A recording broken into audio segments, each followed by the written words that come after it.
I'm Dennis Moreland with Dennis Moreland Tack, and today we're at Carol Rose's beautiful place in Gainesville, Texas, and we're going to visit with Sam Rose, NRCHA Director of Judges, horseman. He's shown cutters, cow horses, rope horses. Sam is going to show us the DAAD method of holding the reins.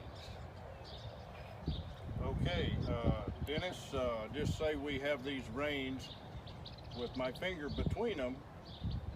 The DAAD Shift is, if you're going to go to the right, you put this left rein over your little finger and over your thumb, and then you lay your other rein in.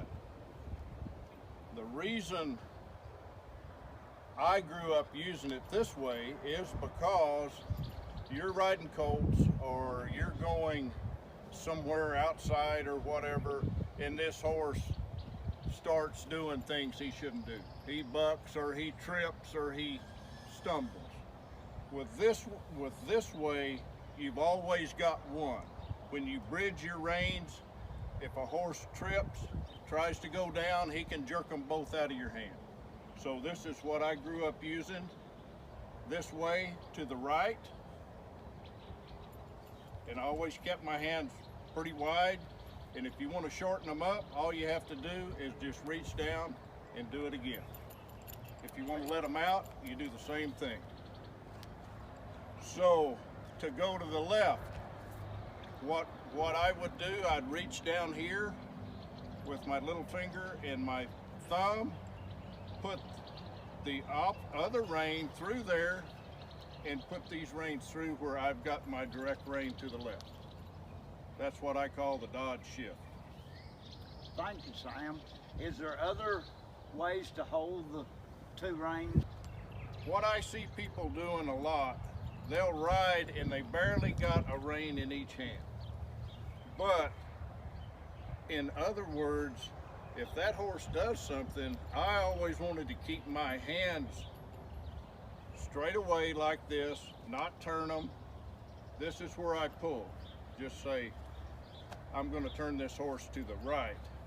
Instead of get down here, I pull it over my hip. Yes. Right here. Yes. Right here. Direct line. Direct line, and when I get that horse's head to where I want it in that turn, I put the opposite rein on. Yes.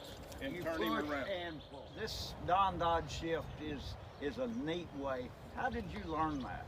Well, I tell you, the best way for somebody to learn this and practice this, when I was young, which was a long time ago, but Don, I used my snaffle reins and whatever like everybody does now. And he said, have you ever tried it this way? And I don't know if it was here or where. And he said, get you a set of reins and place them together and put them over your foot in the house. And he said, practice that. And he said, you'll get to where you can do it. And it took me a week or so, and then a little while longer to apply it to the horse. But once it did, it made all the sense in the world. And now it's just natural. Now it's just natural. That's just change one side to the other. One side to the other, and it's no big deal. You know, just loping horses or riding colts. I found this out because you have a horse blow up with you out there somewhere, and you're back here with reins like this, and you can't get one or the other. This way, if with this method, at least you got a way to get one doubled around. Yes. You understand what I'm saying? Mm-hmm. One way or the other. One way.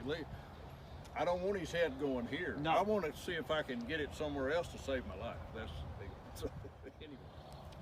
Sam, I'm real fascinated with the DAAD cross. It looks like a good way to hold your reins.